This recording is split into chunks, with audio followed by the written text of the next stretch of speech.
Hey everyone, I'm Harlan from Cointree, and welcome to another episode of Cointree Conversations, our series where we chat with industry experts about all things crypto. Today, I'm joined by both Jack Haslam and Fletcher Rupperts, both co-founders and directors at Hashlock, a leading blockchain, cybersecurity, and smart contract auditing firm. Hashlock specializes in hands-on manual security research and has helped secure billions of dollars in digital assets for everyone from early stage Web3 projects to global blockchain enterprises. In this episode, we're going to step away from the hype and getting practical and break down why security matters, how people can think more clearly about their risk in crypto. Welcome, Jock and Fletcher, to the podcast. It's great to have you both here today. Thanks Thank for you. having us. Yeah, no problem. Okay, before we get into the details about Web3 security and auditing and all of that, why don't one of you just tell me a little bit about what Hashlock does? Yeah, I might kick it off. So Yeah, Hashlock is a blockchain cybersecurity firm. So we typically audit blockchain or Web3 code and make sure that it's safe before anyone interacts with it. And we post a report about our findings online for everyone to vet and see, and make sure that people can stay a bit safer out there. yeah, great. So basically, fully transparent, which obviously is the point of blockchain technology in the first place. So big tick there. I guess, without kind of going into much what an audit and the research purpose is, I'm curious, what got you guys into security and smart contract auditing in the first place? What was like that moment where you realized this stuff really matters? Yeah, it's a funny story. The way that we usually tell it, Jock early on introduced me to cryptocurrency. So Jock was earlier to it than myself, and it's quite funny. Hashlock's a bit of a family business because Jock is his partner is my older sister. So I met Jock quite early on. I think when I was at my 18th birthday party. Yeah. Yep. And anyways, at some point we became super good friends, and he introduced me to crypto. Uh, and later on, I said to him, "Why don't we just do a business in crypto?" And then what happened was I was, working at a marketing agency at this time, studying marketing and business, and Jock was doing a bunch of things, and so we did some outreach and research to the industry and talked to some people, and very quickly and luckily we were asked, "Do you guys do smart contract audits?" And we were like, "Oh, so that's needed." And so we did research and we looked into doing that and the requirements, and that's how we knew that there wasn't anyone in Australia who was just doing that. There was a few that were kind of doing a little bit here and there, but or Yeah. that were doing audits and other things. But it identified that there was a need in Australia for a fully independent auditing firm, and that's how Hashlock started. And so that was 2022. And then throughout that year and sort of a bit of the next year, we came to get, to grow our name within Australia. And then over the next few years, we grew the name globally to where we are now. So that's kind of Mm. the roller coaster that we've been on. Yeah, wonderful. Yeah. I feel like all of our businesses in the crypto world basically started from the same place. Somebody knew somebody, somebody was complaining about something that didn't work or they didn't have a solution at their hands, and somebody who knew how to do it fixed the problem. And here we are all today sitting here with all these different solutions for the market. I want to take a step back just for potentially the customers that don't quite understand what even a smart contract audit is. Obviously, we understand the way a smart contract works when you buy and sell cryptocurrency, and that's the whole basis of how blockchain technology functions. But what is an audit? Why would you even need to do a smart contract audit? Great question. Yeah, I like to I like to think a smart contract in a cool sort of way to view it is a digital vending machine. Yep. So, we put in our cash, and if it's, using crypto, you get something back. And like a vending machine, you want to make sure that when you put something in, you get something back. And so that's the code behind it. I think it refers to it that it's a contract in a bit of a way that a contract in sort of legal terms is sort of a bit binding. But I would say in code terms, because everything sort of ends in a binary state when you get the code down into very low levels, it's, either it happens or it doesn't. There's no real in between. Yeah. And so what we do is we look at the code, we go through with a team of security researchers, and we pull it to pieces. We essentially break it down to build it back up stronger. And we really come in with a attack mindset, and try to find any vulnerabilities and exploits. And when we find them, we log them in a private report that we hand to the team, that is the project leads, the project development leads, and they find these vulnerabilities that we've identified, and they fix them, and we give them the recommended fixes. Once we've checked that they've fixed it how we've said to do so, we then give them an updated report that says and then that's where the sort of audit part comes in, because it's an audit log of how the code was, what we found, what we fixed, and then we can publish that report publicly so that anyone looking to invest in the community or the space can view that report and get an idea of how safe it is to interact with. Yeah, thanks for the breakdown. I know it probably sounds basic. We talk about these things on a daily basis, but I feel like as cryptocurrency is taking off even more, which in itself sounds so silly to say because it's such already a known asset class, right? But here in Australia, we can see cryptocurrency growing significantly at the moment, and it's just projected to continue going that way. I think there is still the average consumer who is still trying to understand what they're researching in the first place. So big thing here at Cointree that we always tell our customers is to do your own research. It doesn't matter if it's, your brother, your sister's new husband, whoever it might be that's trying to twist your arm to get into crypto. And I say that from a loving perspective, of course.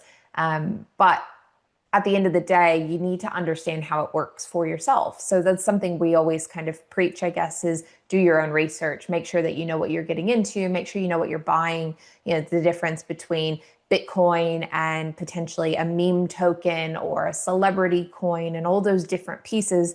At the end of the day, they're technically all cryptocurrencies, but there are different ways that those projects have been created, who owns that project, and ultimately who is making the most money off of that project being launched into the space, right? So I guess when we're talking about do your own research, when it comes to a project security perspective and what you're looking at when you're doing a smart contract audit, what is it that you're looking for? Or I guess, what is it that it doesn't tell you? Like what exactly are you trying to make sure people can see by making these public reports fully accessible for anyone to look at and fully transparent? When they look at that report, what are they trying to look for? Yeah, and you gave some good examples of types of protocols, and it's quite relevant. So, what does a audit tell you, and what does it not tell you? So, we're only able to look at the tech, usually pre-launch, and specifically at items like the smart contract or other areas like the underlying blockchain infrastructure or the front ends. But we can't look into the founder's intentions to rug pull, social engineering things. We can't look into, um, lots of these sort of pump and dump hype things. Uh, Yeah. we're not always looking as deeply into tokenomics, Mm. or unless it's specified, we're not always looking into how much reserves the original team has and things of that nature. Not always, Yep. not always at least. And so when you're looking at an audit, it is a really good thing that people should do, which is to when they're investing in a project, they should do their own research and search that project has audits from reputable Yeah. firms, and you can read through them. And we try to make the first half very human readable. But just because it says it's secure, technically, that doesn't mean that that the founding team is going to continue to support the project and not dump it, for example. Uh, Yeah. so yeah, Jock Yeah. would probably maybe talk to that more, but I think that's some of the things it does and doesn't do. No, I think you nailed it. And even still, I think we can use like an analogy for a product in everyday life that isn't Yeah. blockchain related. You can have a very technically sound and amazing piece of tech, piece of software, doesn't guarantee that it's going to be popular. We can't guarantee the price is going to go Yeah. up. And also we can't guarantee the intentions behind, like Fletcher was saying. someone with ill intentions, and we can identify what they can do. We can't identify whether they will do it. Yeah, absolutely. No, I think that's a really great clarifying point, right? At the end of the day, most of these things that are being spun up are done by human beings, and no one can predict. I mean, I guess you could put a stab in the dark of you think they might act a certain way, but at the end of the day, human beings act the way that they're going to act. And even with all of the tools at your disposal to do your own research and to look at these smart contracts and audit them appropriately, you still have to, at the end of the day, make your own choice of whether or not you're wanting to invest into that project. And ultimately, that's your choice as an individual, and no one should be able to kind of sway you either way. I guess for all intents and purposes, kind of taking it back to that first analogy you gave, Jock, with the vending machine, right? I think everyone can relate to the fact that there's been a time in your life that you've probably tried to purchase something from a vending machine and it either hasn't given it to you or it's like gotten stuck halfway and you can see it right there, but you can't access it. Or the best one yet is it fully takes the money and nothing happens. It just stops working and you don't really know what to do. You might call the number on the machine to complain, but at the end of the day, the couple dollars you put in is lost and you didn't get the product you wanted at the outcome. I think that's said time and time again, even when you look at the different types of vending machines, right? So there's like your traditional ones that have the spiral wheel that like pushes the product to the front and it drops. And then you have the new fancy ones that have like the automated arm that comes up and grabs the product and brings it to the section.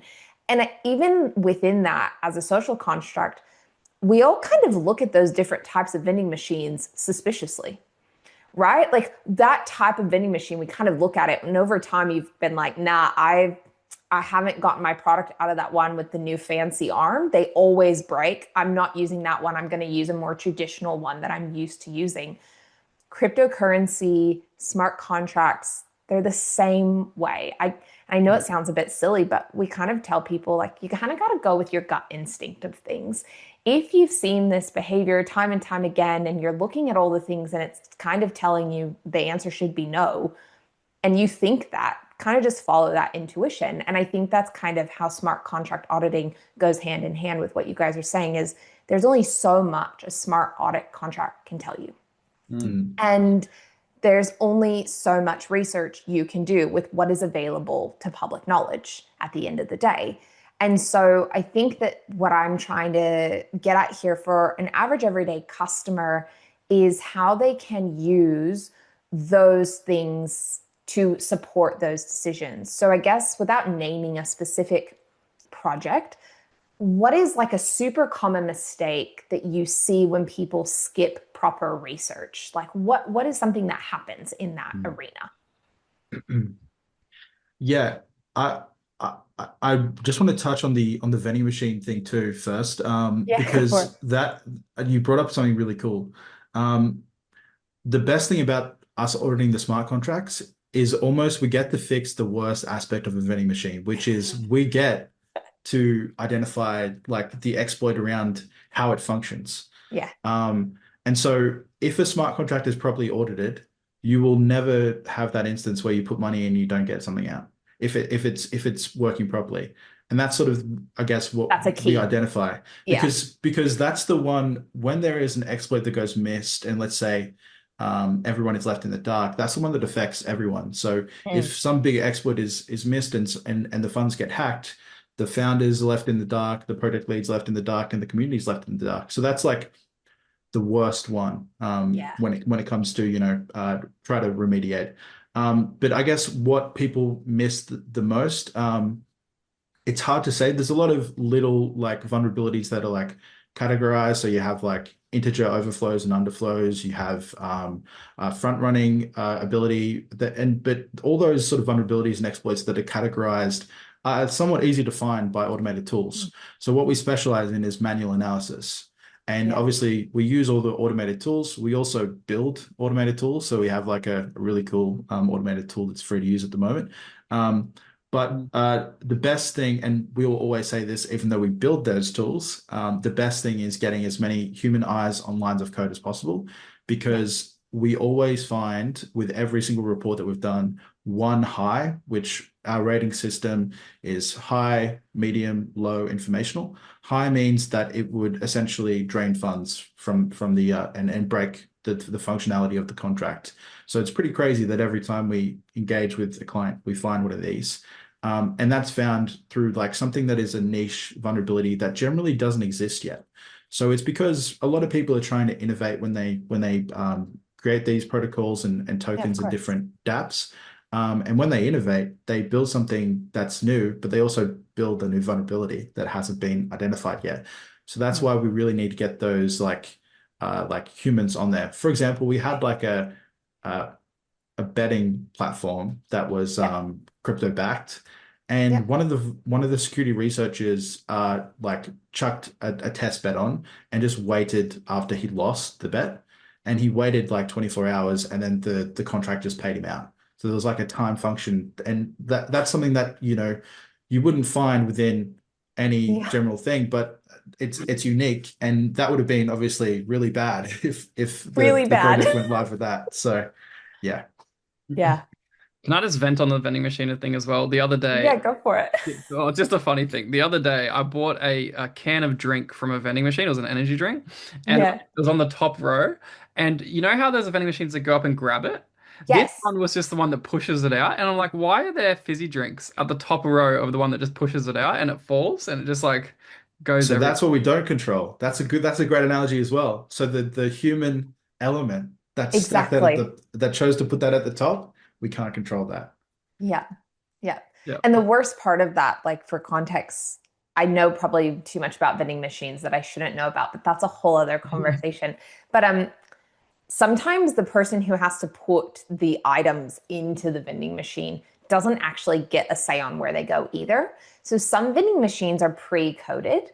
And so the poor person who's like rocked up with all this stock to put in this vending machine probably is most likely putting that drink at the top and in their brain is thinking, this is really dumb, but Mm. I can't put this anywhere else because only these three slots have been coded for that exact price.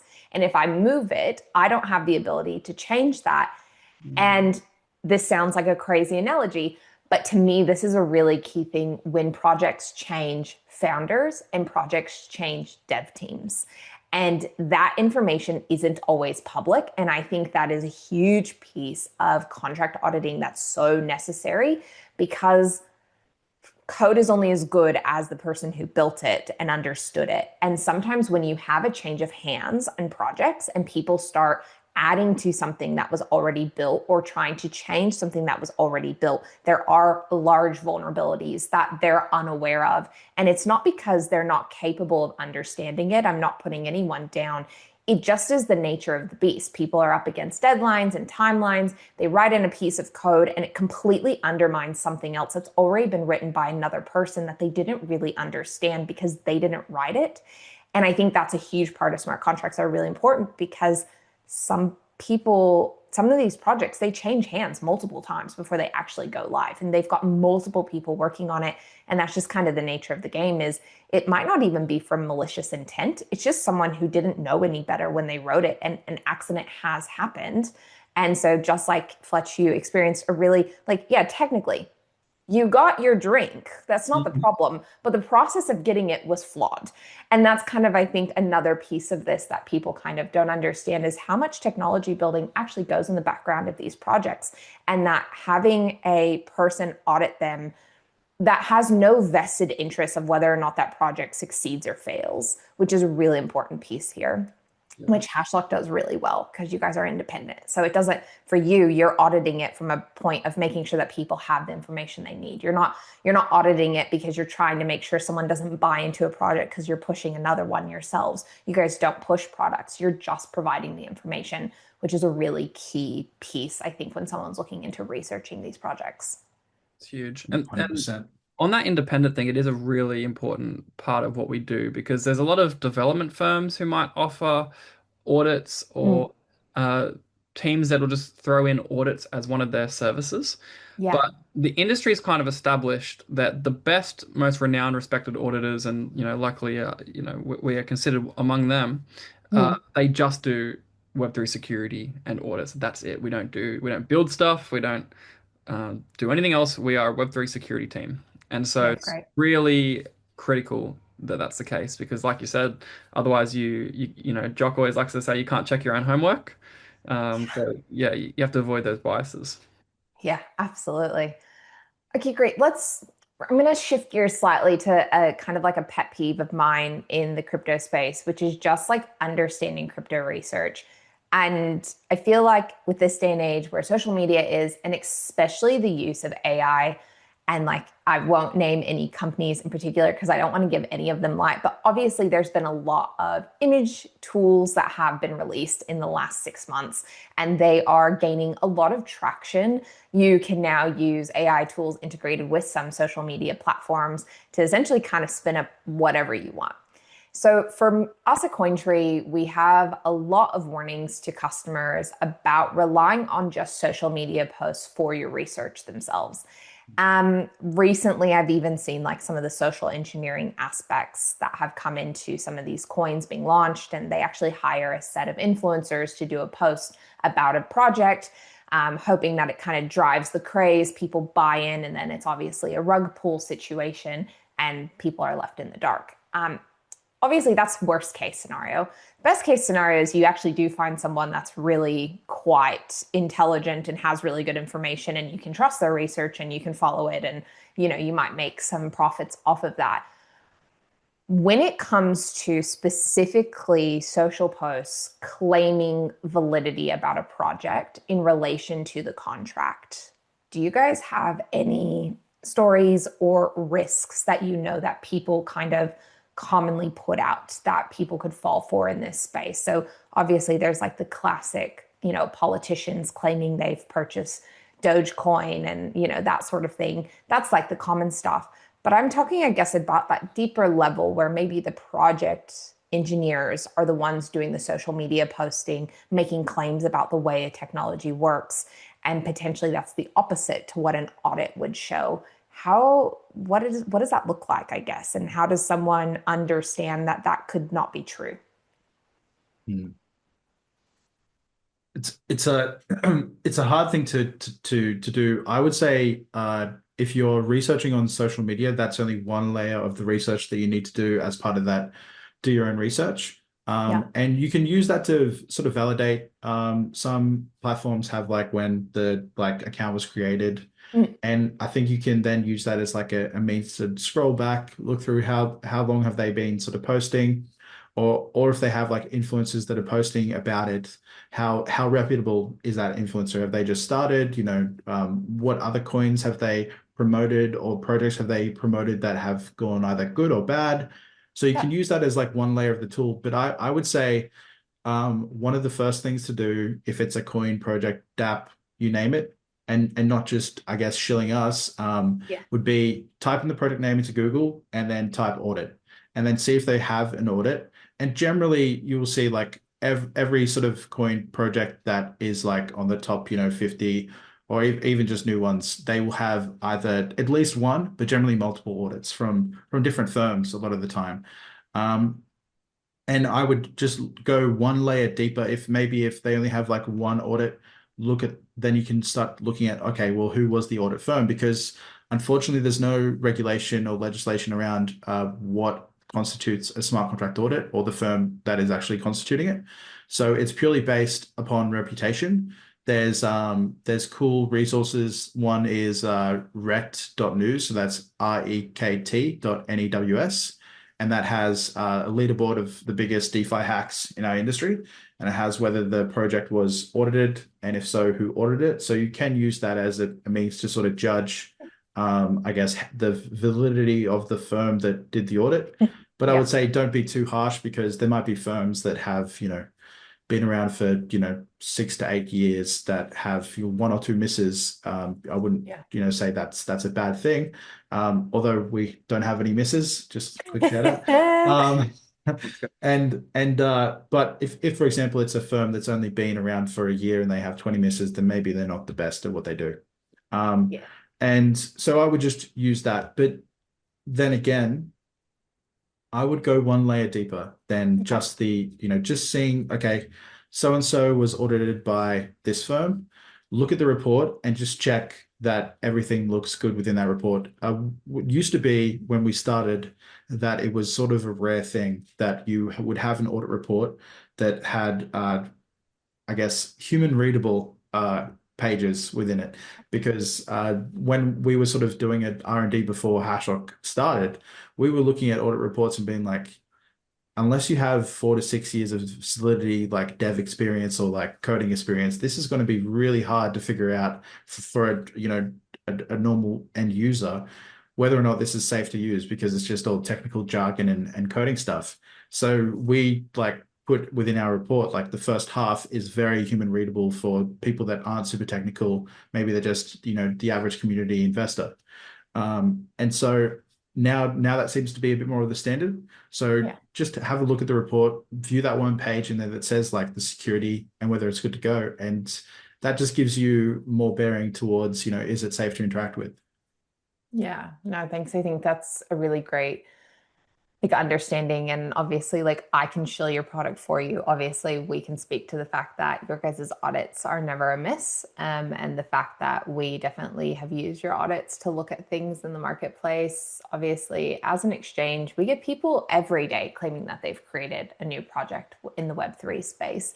And most of the time, obviously, that's then related to a coin of some sort because of the nature of us having an exchange. So there's so many people creating things in this space, and it can be really overwhelming. And I think, especially with the use of AI and social media, it can be really easy to just, I guess, kind of gloss over it, right? Of like, oh, I've seen everyone posting about this. Yeah, cool. That they've done their own audit. Fab. I saw that on Twitter. Like, not a big deal. Like, I'm good. I can go ahead and move forward.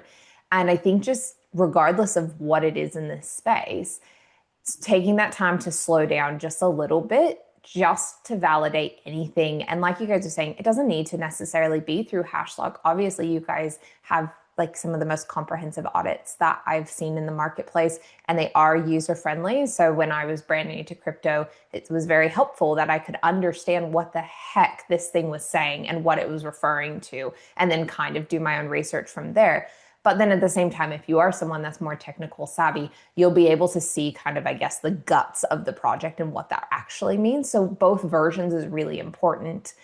I guess if I'm looking from, a different perspective from you guys, you obviously see things from just not even just cryptocurrencies, but any Web3 project that's sitting kind of in the blockchain space or any DApp or anything that's happening. But crypto specifically, if you had to tell someone to remember one thing about research when it comes to crypto, based on your experience in the last couple of years of doing these audits for all these different projects, what would that one thing be about remembering your research? Or to look at, I guess I should say. I personally would say your own priorities, because Yeah. a lot of the crypto investing is hype based, and so you have to prioritize. You have to look at your long-term versus short-term appetite Yep. and risk appetite. And are you someone who cares more about the tech or just Mm. price increases, things like utility and how you want to have liquidity? So I would just say your own priorities, because that will then impact how you then view other things as you're investing. Yeah, fair enough. And I would probably say, don't invest on the basis of fear of missing out. I love that. I think there's been things that like I've invested in the past, and like whether it went good or bad, I believed in it. So if you believe in it, like you don't really care whether it goes good or bad, which is a good sort of, you don't want to be sitting there. Like I think my dad, funnily enough, is the type of investor who invests and looks at the sort of chart go up and down and sits there anxious Yeah. and stressed. And I'm just like, you don't need to do that. He's also got a note that I gave him that I think he's like framed and put in his office, and I've said like, oh, you should buy some Bitcoin quick. It's like it's hit 11,000 Australian, Hmm. and so he's got that there because I put him on quite early. Um, Yeah. so yeah, but I think the reason why he sort of understood was because obviously I was super into it, and I told him about why I think it's the next iteration of tech and why it's the next thing. And you know, I think if you believe in it, then you don't really care how it goes because you believe. Yeah, thanks. I love both of your answers. I think it's really crucial to being aware of what your goal is. We've had other interviews and it's such a similar sentiment. And I think it's so true. It's no different than I guess more of a traditional investment either. And I always like to kind of break down that like scary bit of crypto is at the end of the day, it's your money that you're putting into something else. And so that should be in line with whatever your risk appetite looks like for investment in your own money. It doesn't need to match what the hype is or what everybody else is saying. It should match what you personally think. But also, I guess just the point about believing in it is such a true thing. It's like if you're in crypto, you either believe in blockchain technologies and cryptocurrencies or you kind of don't. And if you don't have the faith that it's going to be there and it's going to exist, then it's going to make it really hard to trust a project independently. Like just a singular project itself will be very difficult if you don't believe in the premise of what's behind it. So I think that's really great. Look, before we wrap, I always like to ask people what their favorite cryptocurrency is. It can be a mainstream one or it can be a total weird altcoin. We don't care. And not necessarily from like your biggest financial gain, but like, I guess projects that you either potentially related to or you just thought were really cool. And for you guys, obviously, that perspective might be from like a tech perspective. But do you guys have a favorite project that's hit the market that you just thought was super cool or something that's your favorite that's always stood out? Hmm. I might let you go here first, Fletch. I'll have a deep think. I'll reword it and say Okay. favorite clients because Yeah, okay. because that counts. They are all crypto projects. Yes, yes. For us, I think we really like Rocket Pool because they're an Australian Yeah. team, or at least a lot of them are, and one of the teams that have given us the opportunity to work with them. That's been really Yeah. cool. And then there's been a few. Manifest is really cool in the sense of another cool team that we've done a lot of work with. Manifest AI, they're called. And then the Varna team has also been really cool. Oh, yeah. We've done a lot with those guys. And they've been yeah, so shout out to Varna. They're probably some that I would say purely based on how cool they are to work with. Yeah, fair enough. I might shift gears and not mention clients purely because Fletcher's already probably hit the nail on the head of ones that I would have mentioned, and I Yeah, might yeah. actually go like towards like I guess maybe the top 10 that I'm most interested in. I'm obviously interested in Bitcoin because that's sort of the first one, the one that sort of got Foundation. everything started, the foundation. Yep. And I'm really sort of bullish on, I'm not going to say like the actual token, but more so the ecosystem, Yeah, the fair tech, enough. like Solana at the moment. So obviously the token is, very closely correlated. But I'm actually going to give a shout out to, and it sort of sucks because I don't remember the actual name and not even sure if it still exists. But it Uh-oh. was a Newcastle-based project, which is where I'm from, and they actually had a cool implementation that I thought was really cool. And it was they would buy your like video game gold currency and give you Yeah. crypto for that. And so they would, What? yeah, so they would buy your video game gold or whatever and like log in as a character and get it from you and give you crypto back. And I just thought that was a really cool way to do that. And they It's had like like a the farming biggest method as well. gamification hack in cryptocurrency that I've ever heard. Like that is that's pretty cool. Yeah, it was really cool. And yeah, I think it's a really cool project. I'm not exactly sure what happened to it, but I just thought that was a cool implementation of the tech. So Yeah, absolutely. Yeah, no, that's awesome. Thank you guys both for sharing. Before we completely sign off, obviously there's a new product that you guys have launched recently. And it's a free resource. So we always love telling people about free resources. Obviously, people can connect with you and they can pay for your services for auditing and things. But what is your new free product that you've been working on and how can people access it? Yeah, that is a very good point. So mid last year, we started working on and eventually launched our free AI audit tool. And so what it is you can put in any smart contract in a bunch of different means. So you could just upload the file or, however, or connect the GitHub, and it will do a very fast but quite insightful audit for you. Now, obviously, it's not as good as a manual audit by Hashlock, but this is something that's free and takes 2 minutes, and will give you a lot of insights into how secure something is. So I think it's been helping a lot of people. We've had Yeah. some good traction on it, and so it's been a really fun project to build and launch for the community. Of course, we benefit a little bit with brand awareness and things like that, but Of yeah, course.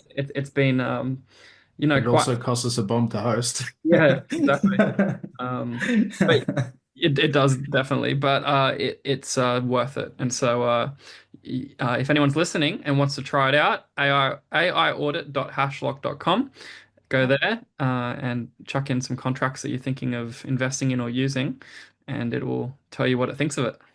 Yeah, Yeah, great. we've already actually And had some people reach out and say like, "Hey, thanks. Like we got an audit from so and so firm, so and so firm. We just thought we'd chuck it through your tool because it's free, and it found something, and then we sent it back to the auditors that we use, which unfortunately wasn't us, and they validated that that was a legitimate finding. So there's been some cool saves already, which we're yeah, happy. Maybe those people will go with us next time because we helped them out.